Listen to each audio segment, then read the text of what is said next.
కూకట్పల్లిలో సహస్ర కేసు చూశారు కదా. సో నాకు అనిపిస్తుంది ఏంటంటే పిల్లల్ని పెంచే విధానంలో పెంచాలి. సో వాళ్ళకి ఫ్రీడమ్ కదా ఇచ్చేసినారని చెప్పేసి ఆ అబ్బాయికి ఏం తెలుస్తుంది? 10th క్లాస్కి ఆ అబ్బాయి మర్డర్ చేశాడంటే ఇంకా ఆ అబ్బాయికి 20 ఏళ్ళు 30 ఏళ్ళు వస్తే ఇంకెన్ని ఘోరాలు చేస్తాడు? సో నేను చెప్పేది ఏంటంటే ఒక బ్యాట్ కోసం ఆ అబ్బాయి వెళ్ళి ఒక చిన్న పిల్లని అమాయకురాల్ని మర్డర్ చేశాడంటే ఆ అబ్బాయి అది కూడా ఏంది ఇంత పేపర్ పెట్టుకొని ఎట్లా ఏమి అన్నీ రాసుకొని లాస్ట్లో మిషన్ డన్ అని పెట్టి చిన్న పిల్లలు 10th క్లాస్ పిల్లలు మహా అంటే 14 ఏళ్ళు 15 ఏళ్ళ పిల్లలు ఉంటారు.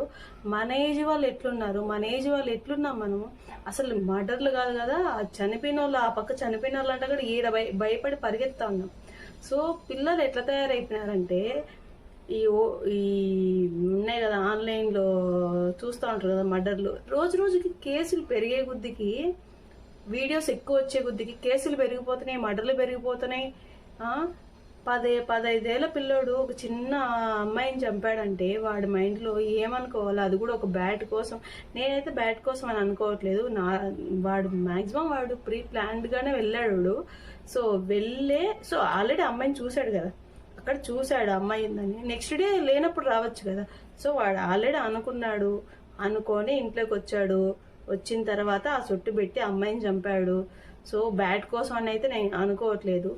10th క్లాస్ అబ్బాయి మర్డర్లు చేస్తున్నారంటే ఇవి చూసిన పిల్లలు, అందులో ఫోన్లు ప్రతి ఒక్కరు చిన్న పిల్లల కానించి పెద్ద ముసలోళ్ళ వరకు యూట్యూబ్ చూస్తూనే ఉంటారు. ఈ కేసులు చూసే కొద్దికి వాళ్ళు ఇన్స్పైర్ అవుతున్నారేమో అని చెప్పి నేను అనుకుంటున్నా.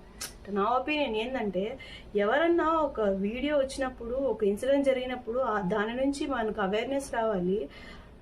అవేర్నెస్ రాకపోగా వాళ్ళని చూసి వీళ్ళు చేయడం, వీళ్ళని చూసి వాళ్ళు చేయడం, వాళ్ళు ఫేమస్ అవుతున్నారు. అదే వాళ్ళు యూట్యూబ్లో కనిపిస్తున్నారు కదా, మనం కూడా ఈ పని చేస్తే మనం కూడా యూట్యూబ్లో కనపడవచ్చు, మనం కూడా ఫేమస్ అవ్వచ్చు.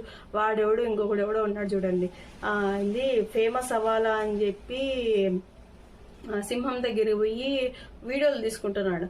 అట్లా ఎట్లొకట్లా పాపులర్ అవ్వాలి. ఏం చేస్తున్నారో అర్థం కావట్లేదు. ఇప్పుడు ఒకవేళ ఆ సింహం కానీ వాడిని ఏమైనా తినేసిట్టి ఏంది సిచ్యువేషను? నువ్వు పాపులర్ అవుతావు బాగా. ఇప్పుడు మొత్తానికి పాపులర్ అయినావు అనుకో, దానికి సంబంధించింది కాదు. ఇప్పుడు పాపులర్ అయినావు, తీసుకొచ్చి జైల్లో వేసినారు, అందరూ తెలిసిపోయింది. అది ఈ పాపులర్ అవ్వాలా అని చెప్పేసి సింహాల దగ్గర పోయి ఫోటోలు దిగడాలు. ఇంట్లో ఫ్యామిలీని చూసుకోరా? ఇప్పుడు నువ్వు ఒక పని చేసినావంటే అది చెడు కానీ మంచి కానీ ప్రతి ఒక్కరు తెలుస్తుంది. ఇప్పుడు నువ్వు చెడు చూడకుండా నన్ను ఎవరు చూడలేదులే, చేయలేదులే, ఇప్పుడు నేను ఎవరికి చూడకుండా నేను చేసేస్తున్నాను అని చెప్పి